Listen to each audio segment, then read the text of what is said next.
আসসালামু আলাইকুম রহমতুল্লাহি বারাকাতুহ।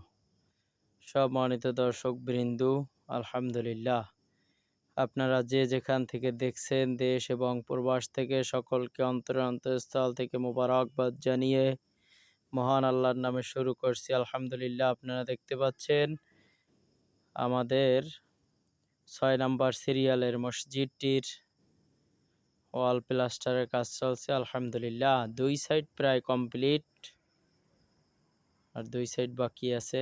ইনশাআল্লাহ অল্পর ভিতরেই প্লাস্টারের কাজ শেষ হবে ইনশাআল্লাহ, আশা করতেছি। আলহামদুলিল্লাহ, আপনারা সবাই বেশি বেশি করে দোয়া করবেন, যাতে করে আল্লাহর অশেষ মেহেরবানিতে এবং বড় ভাইয়ের সহযোগিতায় এভাবে মসজিদ মাদ্রাসার কাজগুলো বেশি বেশি করে আঞ্জাম দিতে পারি। আল্লাহ যাতে সেই তৌফিক দান করেন ইনশাআল্লাহ। আসসালামু আলাইকুম ওয়া রাহমাতুল্লাহি ওয়া বারাকাতুহু।